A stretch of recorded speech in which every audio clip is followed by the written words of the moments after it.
السلام علیکم ورحمۃ اللہ وبرکاتہ۔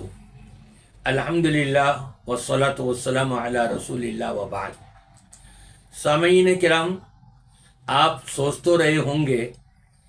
کہ کافی گیپ ہو گیا بیچ میں، کوئی ایسی مجبوری تھی کہ جس کے پیش نظر میں حاضری نہ دے سکا اور اپنے پروگرام ریکارڈ نہ کروا سکا۔ بہرکیف حاضر ہو گیا ہوں، اور اس حاضری میں پہلا کلپ میرا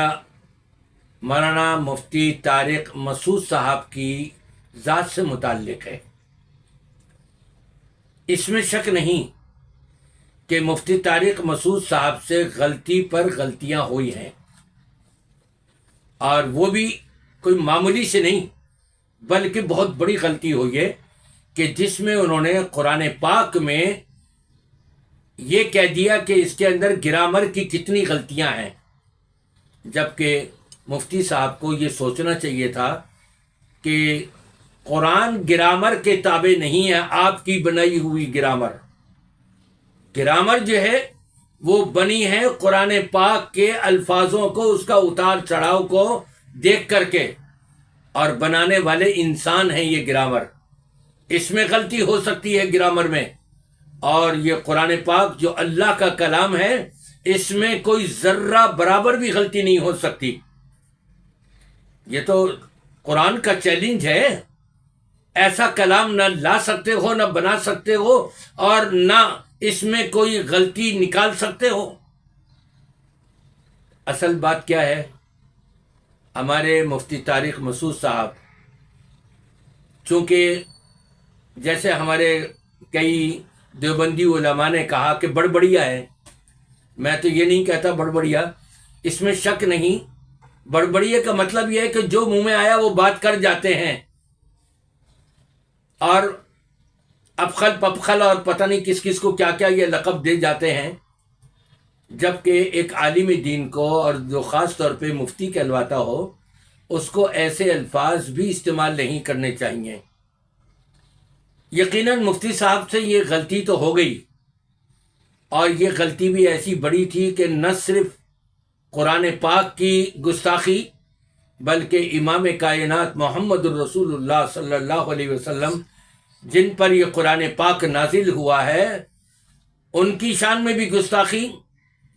اور جن کے ایمان کی گواہی اللہ نے اپنے قرآن پاک میں دیے صحابہ کرام کی، ان کی شان میں بھی گستاخی۔ اور صرف یہی نہیں، چونکہ کلام اللہ کا ہے، اللہ کے کلام کی گستاخی، اللہ کی ذات کے اندر یہ گویا کہ گستاخی کہ جی اس کے اندر تو گرامر کی بہت غلطیاں ہیں، ایک غلطی بھی نہیں کوئی دکھا سکتا۔ لیکن یہاں میں سامعین سے یہ کہوں گا کہ جب مفتی طارق مسعود صاحب نے توبہ کر لی، استغفار کر لیا، معافی مانگ لی، اللہ سے بھی معافی مانگ لی اور مسلمانوں سے بھی معافی مانگ لی، اب تمام مسلمانوں کو ٹھنڈا ہو جانا چاہیے، اپنی زبانیں بند کر دینی چاہیے۔ اب پھر دھمکیاں دینا یہ فضول کی باتیں ہیں، یہ عناد ہے، دشمناگی ہے۔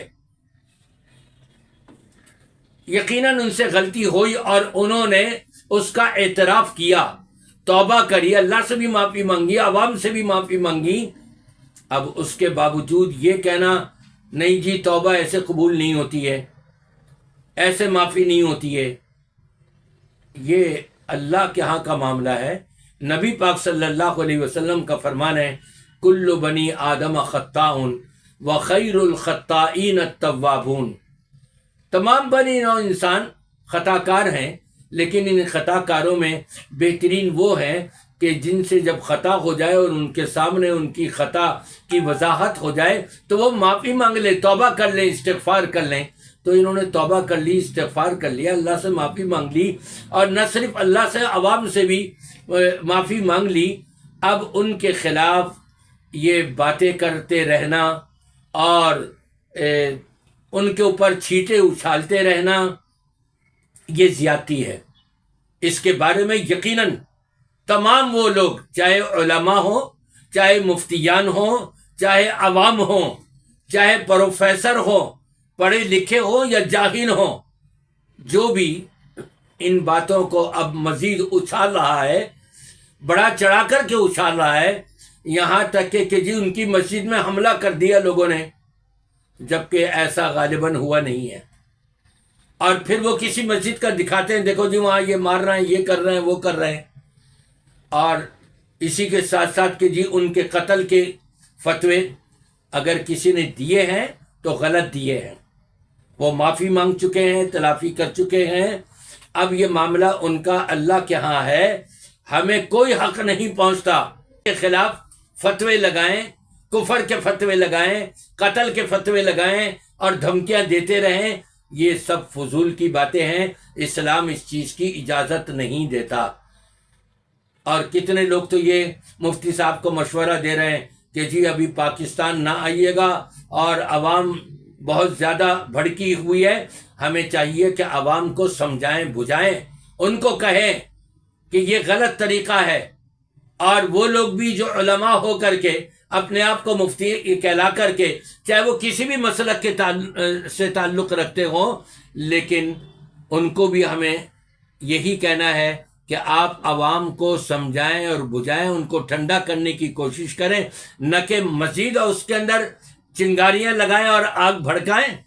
یہ اسلام اس چیز کی اجازت نہیں دیتا۔ میری دعا ہے اللہ تبارک و تعالیٰ سے کہ اللہ تبارک و تعالیٰ